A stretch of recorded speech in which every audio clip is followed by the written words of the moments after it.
Hey everyone, Dave and Josh. It's the first time we've done a show on JP25 Media.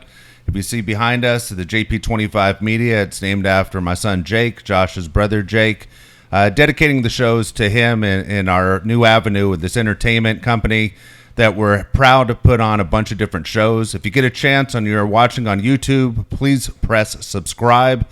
At the end of the show, we're going to tell a story about Jake. So it's not going to be a real long show, but it's going to be a little bit of what it's like as father and son, how we live together. We came up with an idea for the show. We're just going to call it Good Chatter. If you're a baseball player, you've been in a dugout, you understand exactly what good chatter is. It's just one of those phrases that you see in sports, used in sports. Now, what's going to be a little bit different about what we're going to do right now, it's a normal conversation as Josh and I are best of friends, not only father and son, but we just throw stuff at each other all day long. And so I have questions for him. He has questions for me. He doesn't know what I'm going to say. He doesn't. I don't know what he's going to say right back. But at the same time, we're just going to kind of keep things moving a little bit and talk a little bit of sports in this segment right here. Okay? So as we move forward right now and as we do this show, it is August 11th, 2020. Major League Baseball is about 2-3 weeks into the season. The NBA is in the bubble. College football's happening right now or not happening. We'll talk a little bit about that. That'll be one of the questions, just a little tease.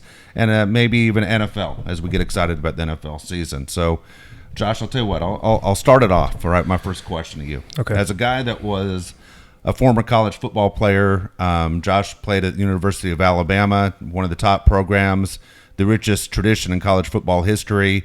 What would it be like for you as a player if they told you there was not going to be a season heading into your junior or senior year? If there wasn't going to be a season, I would think, what are we going to do next? I mean, is there going to be a season for just us? Or is it going to be just the SEC and the ACC? And if it is, does it count if we win? I mean, because we're going to win, but just kidding. But if we do win, seriously, what does it count as? Even though the Big Ten isn't the SEC, it still means a lot more if they're in it, the Pac-12's in it, and all the other conferences. Okay, so for me as a fan, the Pac-12 is not even relevant. Okay, they haven't been relevant in years. Unfortunately, it stinks. I'm a West Coast guy. You're a West Coast guy. The Pac-12, USC hasn't done anything. Chip Kelly hasn't done anything at UCLA. Oregon's probably the biggest name. And really, when you look at the Big Ten, you look at Ohio State. They have a chance of winning the national championship. They have a big-time quarterback. They have Olave, big-time wide receiver, going to go in the first round of the draft. But then you have, of course, the Alabamas, the Clemsons, LSU. I know national champions. They lost everybody. They aren't really a contender, in my opinion. But there are still teams in it that you say, okay, well, who would be in the Final Four? Alabama, Clemson are supposed to be there. Georgia could be there. You never know. Yep. So for me, the ACC and SEC, they're the ones that really matter right now. If I'm an Ohio State fan, super upset that I'm about to lose my quarterback.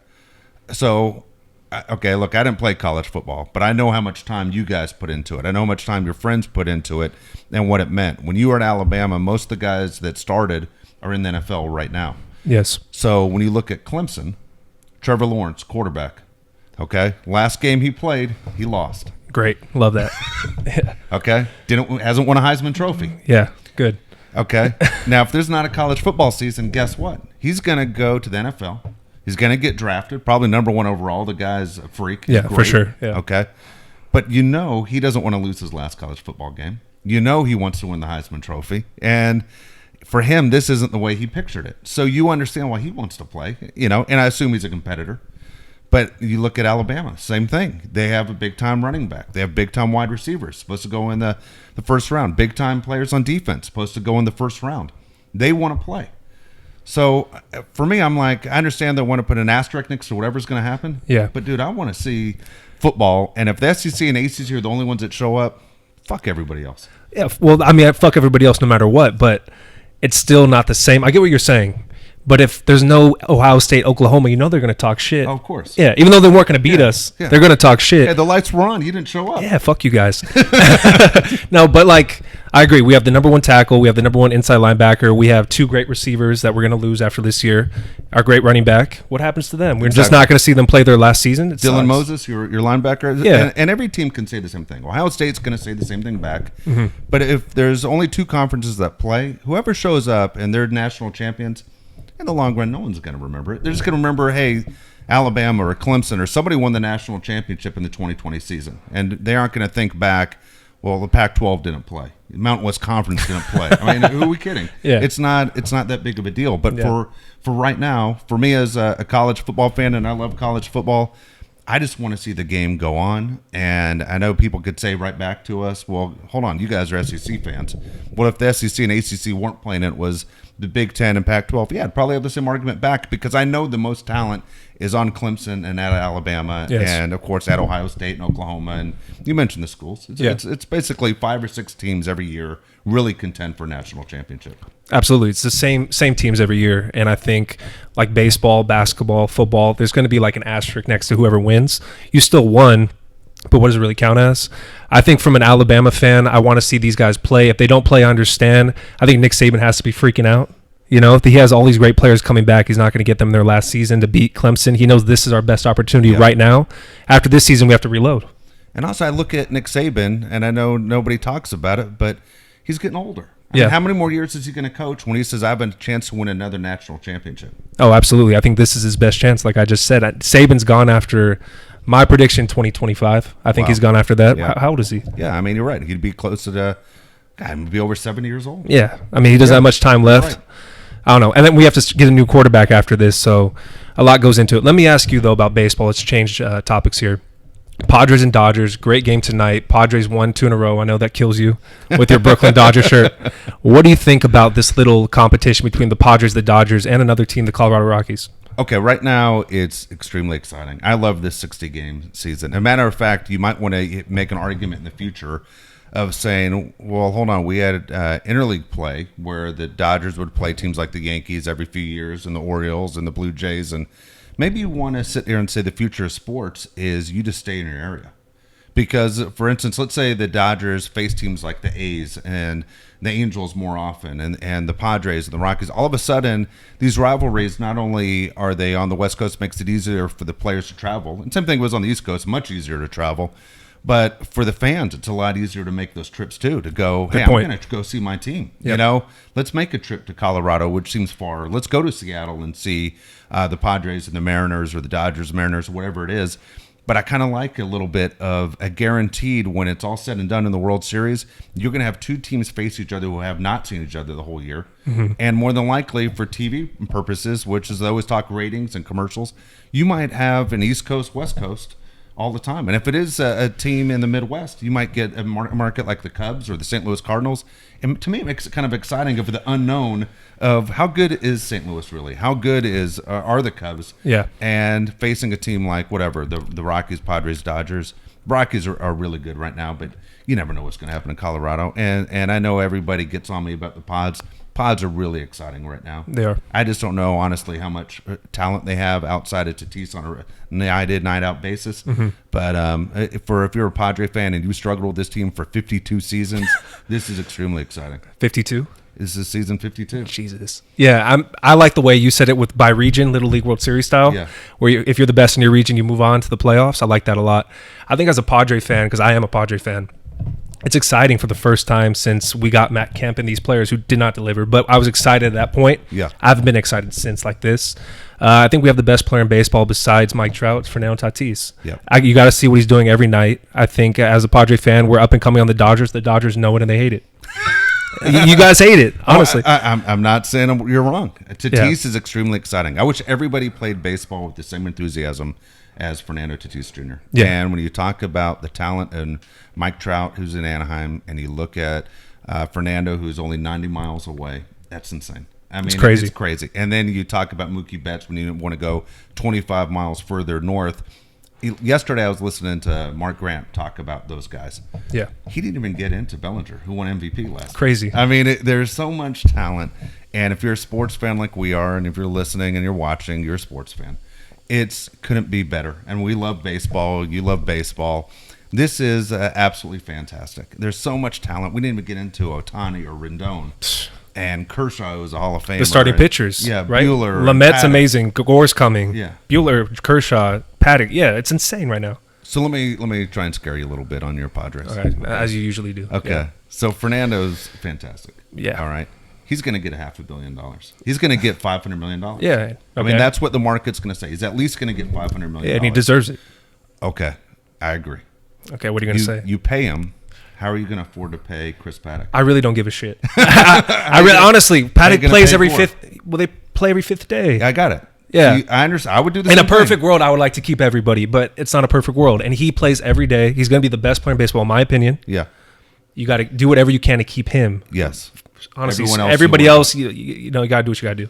Are you going to be that fan that when Tatis is signed and they let Paddock go, or Gore or Patino or one of those guys that you're going to fall in love with? Yeah. Because you can't afford to keep everybody. Are you going to be that fan that shows up at Petco Park yelling at Hosmer and going, Gore's not here because of you and your shitty contract? No, I'm not going to yell at Hosmer. It's the management that fucked that up. Yeah. They're the ones that gave him the bad contract. He's smart for taking it.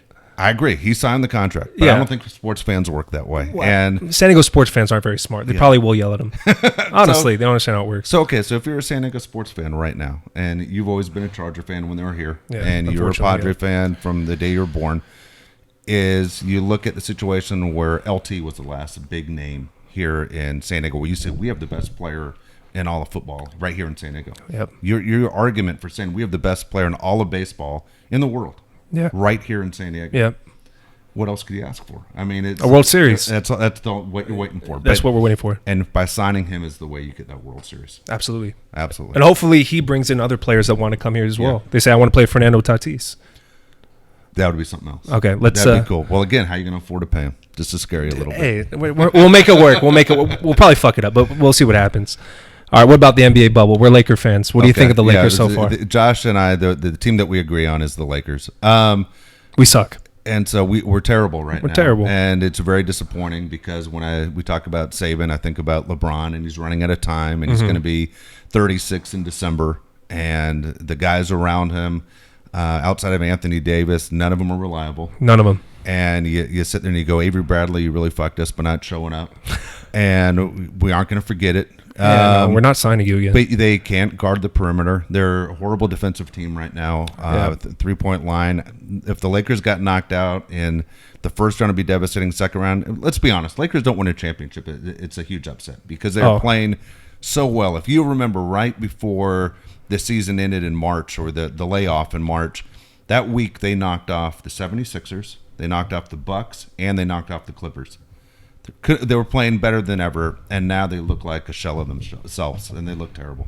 Why do you think that is? Do you think it's because they play in LA and they're not used to playing in front of no fans? That's funny. I think the same thing with the Dodgers. I think I couldn't agree more. The crowd honestly hurts the Lakers and hurts the Dodgers. That they kind of need it a little bit. Oh yeah. I think the Dodgers look better on the road because they're sitting there saying no one expects us to win on the road. When you're at home, it's just not the same. Playing the sound effects, it sounds dumb. You're a professional athlete. You should be okay. But yeah, for the Lakers, I think they honestly miss it more than any team in the NBA. And LeBron's the player that misses it more than anybody else. Yeah. Look at the guys that have been doing the best in the bubble. You got Devin Booker, Phoenix, TJ Warren, Indiana. And then you got all these guys from small market teams that are kind of showing off. Anthony Davis looks great because he played in New Orleans. He's used to having no fans. But honestly, I think not having fans is worn on LeBron big time. He does not look the same. And the whole Laker team, I think, is not the same because of injuries to Rajon Rondo, Avery Bradley leaving, and I'm concerned. Me too. All right, so what's your prediction right now before the playoffs begin? Who are you picking to be in the finals? Who wins it? It's going to kill me. I think the Clippers are going to win. I think they're going to beat Milwaukee. I hate to say it, I'm with you on that. Yeah. It would bother me too. Yeah, and they're the best San Diego team. Fans don't say I've been a Clipper fan my whole life. Don't pull that shit. They spit on you just like the Chargers did. Yeah, you guys all came back. You guys are a bunch of bandwagoners. Don't do that shit. Yeah, no, but they're the best team, right? Yes, they are. And unfortunately, they are. And Paul George plays great defense, and Patrick Beverly plays great defense, and Kawhi plays great defense, and that's something right now the Lakers just aren't doing. Yep. So as I said, we're throwing a little bit at you. Again, we're going to call this good chatter. We're going to move things back and forth. But we want to wrap up the show because, as I said at the very beginning, the show and what we're doing with the JP25 media, and we want you and encourage you to watch some of the other shows. We think we have some very entertaining content that we're trying to provide to you. As you see behind us, the JP25, of course, is for Jake. Tell a Jake story, and I tell you what, I'll tell the story tonight. Okay. And there's so many stories. Jake was a big guy. He was only 20 years old when he passed away. Real big dude. Had a golden heart. It was great to his family and friends. And but I tell you what, you could not push Jake around. He was a big dude. You did not want to mess with Jake if you got on his bad side. And I remember telling Jake, this is probably 3 months before he passed. I said, "Hey Jake," I go, "there's some guy who's walking his dog every day, and he's letting his dog take a shit in our front yard." Yeah. And he goes, "What?" And I said, "I'm telling you, it's 3 days in a row. Some dog is shitting in our front yard." So the next day, he waits by the window all day long, waiting for some guy to come walking by to take a shit in our yard. You know what's funny is if the guy never came by, he would have yelled at me saying, "Hey, thanks. I stood by the window all day and no one took a shit." But it just happened to be, here comes this guy with his dog. And the guy, his dog, sure enough, does his business, same spot, right on our front yard. And Jake goes out and goes, "Hey, man, what are you doing?" He goes, "What are you talking about?" He goes, "I saw your dog shit on our front yard." And he says, "Hey, I'm sorry about that. I'll come back and get it." He goes, "No, you're going to get it right now." Jake goes to him and he says, "I don't have a bag." And Jake says, "I don't care if you have a bag or not. You're going to pick that up right now with your bare hands." And he says, "My bare hands?" And he goes, "You're going to pick that up with your bare hands right now, or I'm going to beat the crap out of you." Yeah. And he goes, "You serious?" And Jake walked towards him. And Jake's a big dude. Jake's 6'3", guy about 280 at the time, and worked out all the time. All tatted out. Yeah, tatted out, intimidating as shit. Fuck yeah. Big beard, shaved his head, and he looked intimidating. And he told him, "I'm gonna beat the hell out of you right now unless you pick that dog shit up." That guy, two-fisted, bare hands, picked up hot dog shit and walked up the block. And then that was it. Took care of business. And that guy never walked past our house again. Yeah, would you? No way. He was scared to death. But I know your brother, and your brother would have beat the hell out of that guy. Hell yeah. If he would have walked away, Jake would have knocked the crap out of that guy. He meant it. He goes, "There's no way you're going to sit there and disrespect us and have your dog shit in our front yard every day." And it cracks me up. But there are a million stories that make us laugh. Little stupid stuff like that cracks us up. But we'll try and finish. Every show with a little bit of a Jake memory here and there. I love it. Okay. Again, you can follow us on social media. Tell them how to do it. Instagram and Twitter at JP25 Media, YouTube JP25 Media. Subscribe and then follow us on Twitter and Instagram. Thank you guys so much. Great support so far. We really appreciate you guys. Absolutely. Give the other shows a chance as well. We'll talk to you next time.